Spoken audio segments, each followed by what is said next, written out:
about the idea that the consumption of popular culture isn't always passive. Merchandise, I think, would probably be considered, would you guys agree, as the most sort of passive element? Because it doesn't necessarily have a cultural value for itself. It is only sort of generally an add-on. I mean, that doesn't always have to be the case. But when we're talking about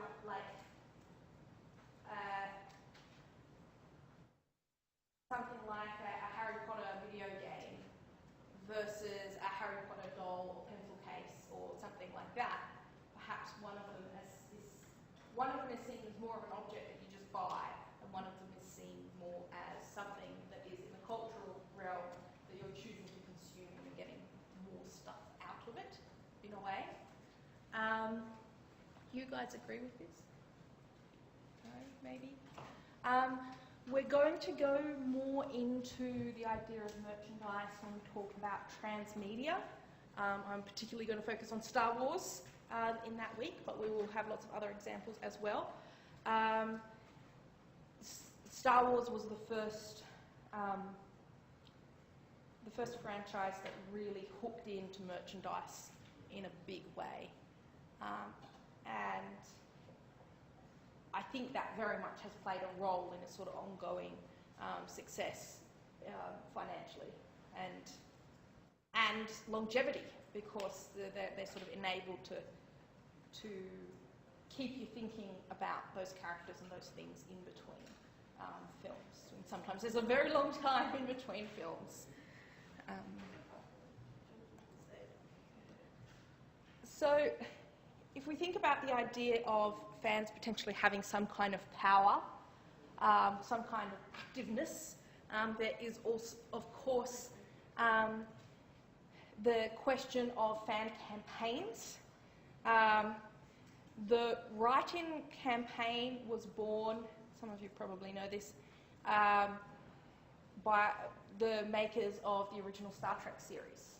And they really courted the fans. There were fanzines and so forth, and like clubs that wrote like mail-based, this is before the internet, so mail-based clubs and this sort of thing.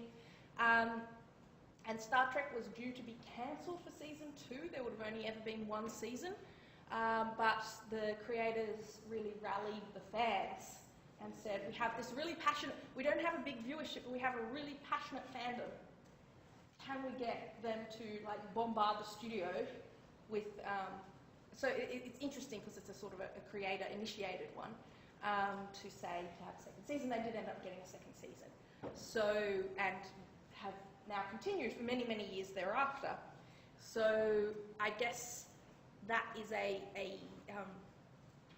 sort of a standout moment. Jericho, of course, was another one that got an additional season because of a fan campaign where they sent peanuts to the network because they were nuts about Jericho. Oh, this was the thing. So it was called Nuts About Jericho, and they sent peanuts. It seems bizarre, but it got attention, and there was one further season. So of course, there's these sorts of things. Popularity among particular fan groups. Again, not necessarily a huge audience segment, but having a passionate fan group of things like Arrested Development, Gilmore Girls. I realise Gilmore Girls has a larger group as well. Attempts at narrative and character change.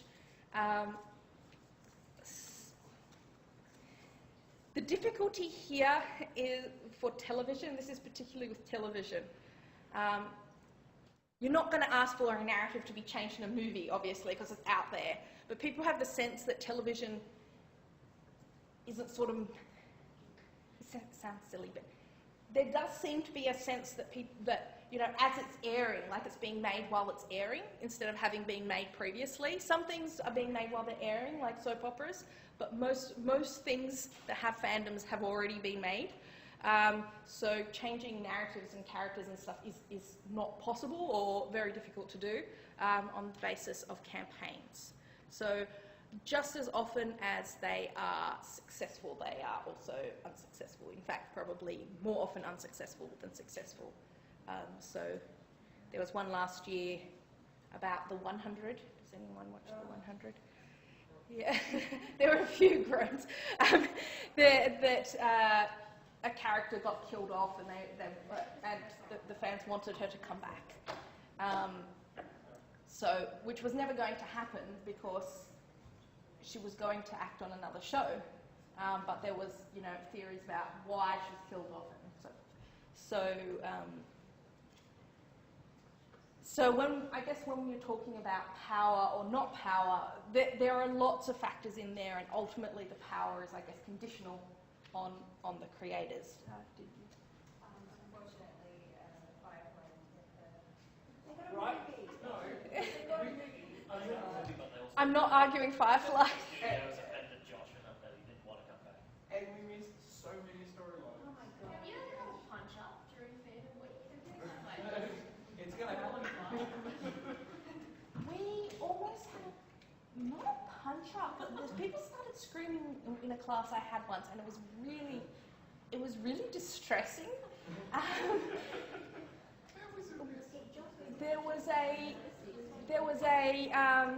It was a week where a course I was teaching had news media, and we were talking about the case. It was quite a few years ago, 4 or 5 years ago, Matty Johns, and he'd been accused of sexual assault, and one student was like, "Don't you dare say he did it," and then someone else was like, "Absolutely, he did it." And I'm just like, guys, this is not what we're looking at. We're looking at news coverage. Stop it.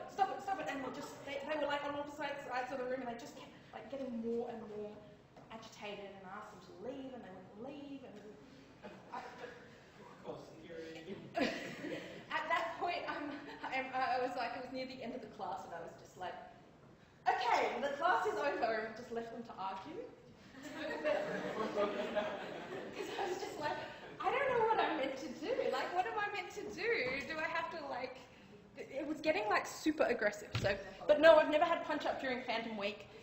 I just have to, sometimes, if there's too much Star Trek, Star Wars biffo, sometimes you have to sort of separate people. But that's about it. Usually people are pretty chill. Yeah. They enjoy the fandom of each other.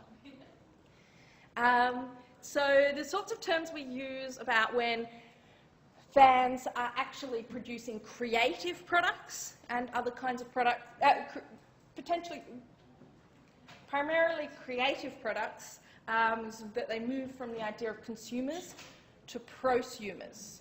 And this is where they blur the boundaries between the cultural consumer and the creative producer. And the other term that's used in this respect is co-creators. So this might be through producing fan fiction, edits. So a famous one was the Phantom Edit, that Star Wars fans are probably familiar with, where someone just after the Phantom Menace came out went through and removed Jar Jar Binks from every single scene, and that was the days before, Final Cut Pro and easy editing, so it was like this painstaking cutting from a VHS tape to produce this and distribute it. So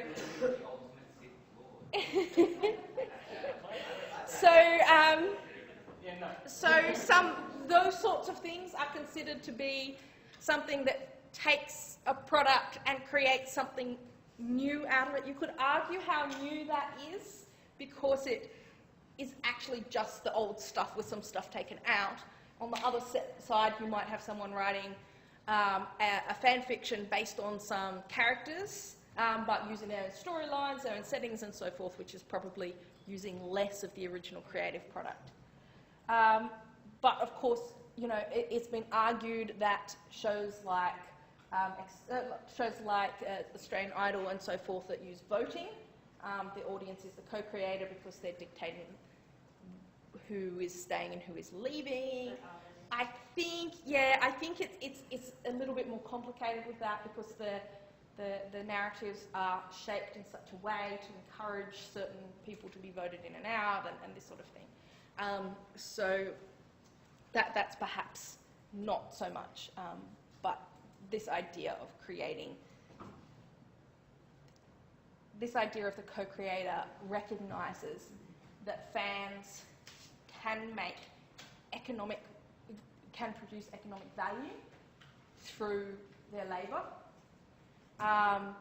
and often used also as sort of market research things. So the Lord of the Rings films got a lot of the heads of a lot of the fan clubs, for example, of Lord of the Rings, and flew them to New Zealand and got them to go around the set and so forth, because they knew the power that these people would go back and blog on the biggest Lord of the Rings fan site and have that spreading throughout. Yeah, they have their fan credits at the end of the extended edition that thanks all the people from them. Yeah. So I guess that idea that your fans can be your biggest marketers in a way, and they have a cultural capital that people who are directly associated with the studio don't have. They're not seen as selling it in the same way, but also so they contribute in that way, but they also potentially contribute in other creative ways as well. I think a very good example is the Deadpool movie, where the studio didn't want to make it, then someone leaked the trailer, and then all the fans demanded it so much they had no choice but to make it. Yeah. It's the most successful movie. Yeah, and now they're going, why didn't we do this before? They did, they just messed up. Yeah, they do. Practically. I guess this all ties into the idea of who owns popular culture. This is a thing that academics really don't agree on in this area, but I think the best example of this perspective is from South Park, and it's really an episode that is quite horrid, so I am not showing a clip from it. But this is in the context of remaking Indiana Jones and George Lucas doing various remakes and re-edits and so forth, which a lot of fans were not happy with, and saying, they're not your movies, they're ours, we paid to go see them, and they're just as much a part of our lives as they are of yours. So this is not just complicating the idea of the consumer, but complicating the idea of the producer, and the idea that whoever owns the copyright owns the text, instead kind of going more towards that sort of reader interpretation, multiple idea that the audience, or particularly the fans, own a text in some way or another, and that the creators are responsible to them. And that is, I guess, the attitude you see in a lot of contemporary television fandom, where fans often write in, and particularly in terms of the Marvel Cinematic Universe as well, that expectation that you are responsible to us, this is our text, and you should do it in this sort of a way. Is anyone familiar with that sort of attitude? Yeah, well, like they had Lexicon, and they had a lot of the creators of these shows come and actually talk at panels and stuff and be like, yeah, we promised to do right by you guys. Yeah. So it's that idea that it is, even if it's just acknowledging it, that there is, I guess, a sense of more back and forth now, or at least an acknowledgement that a lot of people do feel like that, feel that they are entitled to certain things from cultural producers, which is not historically something that people felt entitled to. They felt like, here's the author makes it up, I consume it. Whether or not that means they actually have power, I think is a different question. But I guess that sense of, this is ours, we own it, because they're a part of our lives. I've had many students say to me, when I have talked about the political economy of Disney and Disney's business practices, you can't say that because Disney is my childhood. Disney is my childhood. This is quite a specific quote from multiple students. I guess that idea that there is an ownership of Disney and what Disney means and what Disney represents to them, that can't be played with, can't be interrogated, I guess. In a more explicit way, we have the idea of crowdfunding, and if you want to look it up, there's a good article about Veronica Mars movie in terms of crowdfunding. So this is your Kickstarter type, where essentially it's happened for many different creative projects, but the first sort of big famous one was the Veronica Mars, where the creator of Veronica Mars, still ongoing fandom, asked for people to donate towards and thus fund a film that would sort of finish off the story.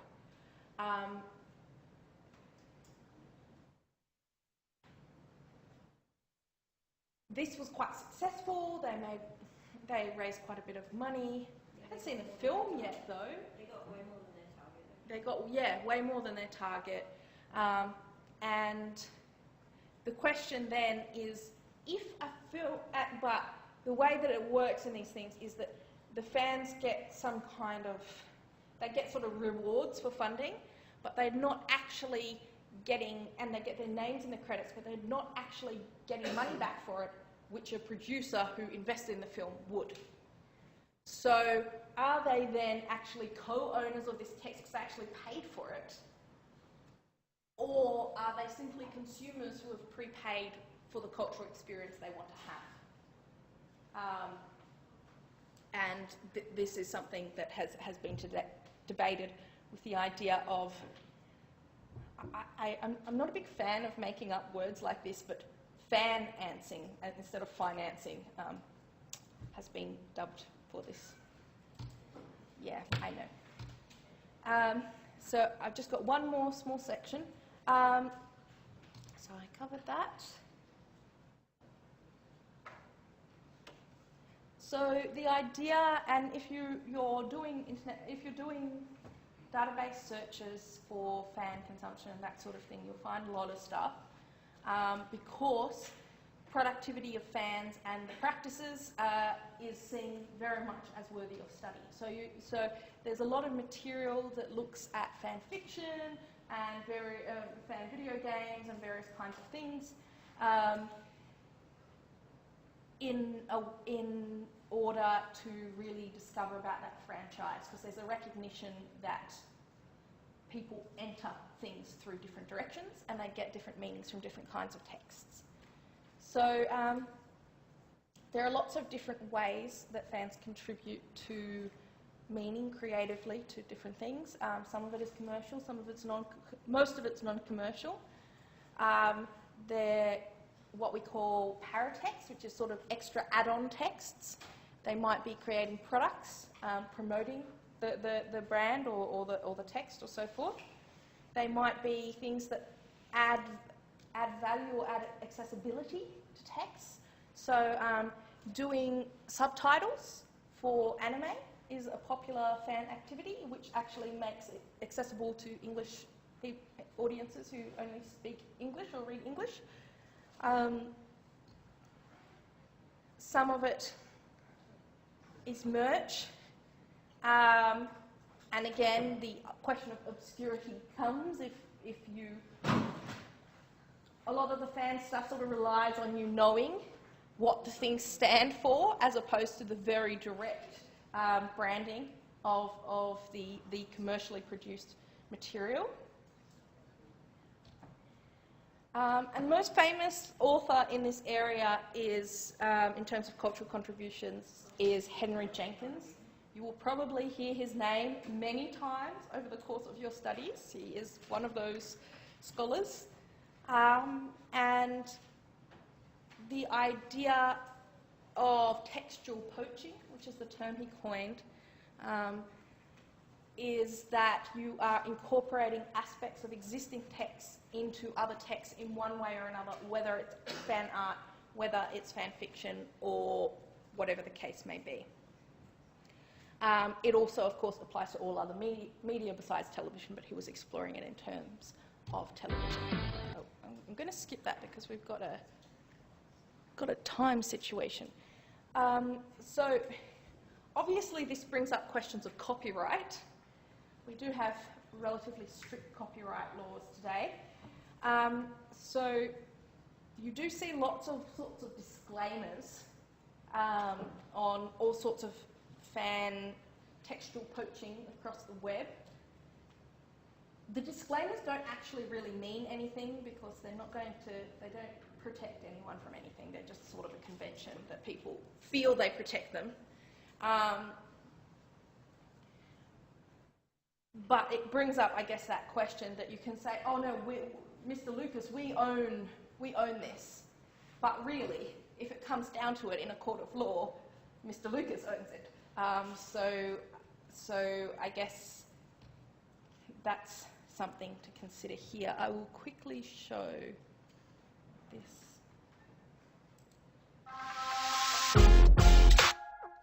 Fandom comes in all shapes and sizes. It starts with a poster on your wall, buying figurines, and memorizing every quote from a game. Sometimes it ends with building your own games based on original IP. Of course, this doesn't always fare well with the license holders. So here are 6 fan-made games that got shot down by game publishers and their lawyers, thanks to a cease and desist letter.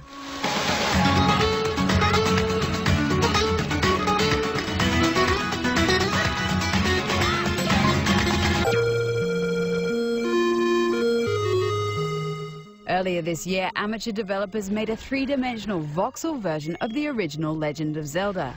This was all playable in your browser thanks to the power of JavaScript. But of course, it was just a fragment of the original game. The fans made the game as a tribute to its 30th anniversary year. But a few days after its release, Nintendo sent the feared cease and desist letter. It didn't take long before the game was pulled offline.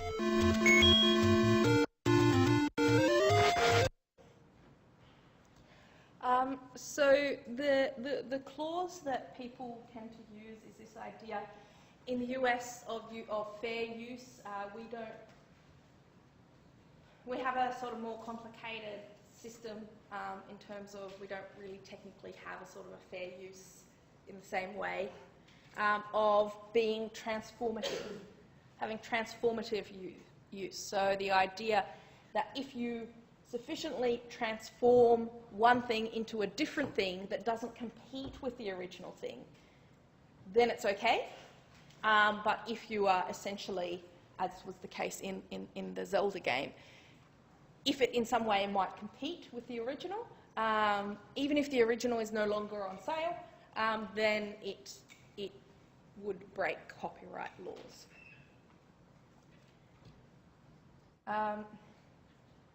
So things that are considered transformative are usually remaking or reimagining. If someone writes a new storyline, a new ending, these sorts of things for a book or a film, probably the most famous one is 50 Shades of Grey, which started as Master of the Universe written by Snow Queen's Ice Dragon. That was a Twilight fan fiction, and then was very popular, so the idea was to change the names, tweak around things, and then sell it as a novel. And it had enormous success as a novel, as you know, and then as a film, or maybe a little bit less success as a film. But I guess this is the idea that there does need to be, you can still really do something that is essentially the same as something else, but there has to be a certain amount of change for it to be considered acceptable. And this is probably one of the few cases where a fan author text that heavily draws on an original basically has made bucket loads of money in a commercial market. So this is not usually the case. These things are usually not for profit, barter economy, this sort of thing. But it can potentially be the case. So this one, I guess, plays with that in bringing in both.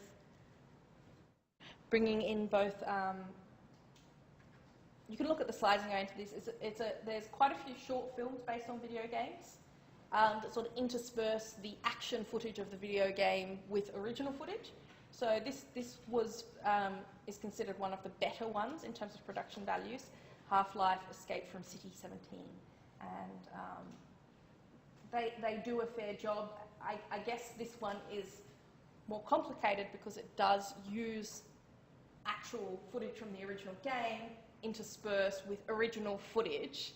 So it's sort of doing both, and it's not competing with the game because it's in a different genre.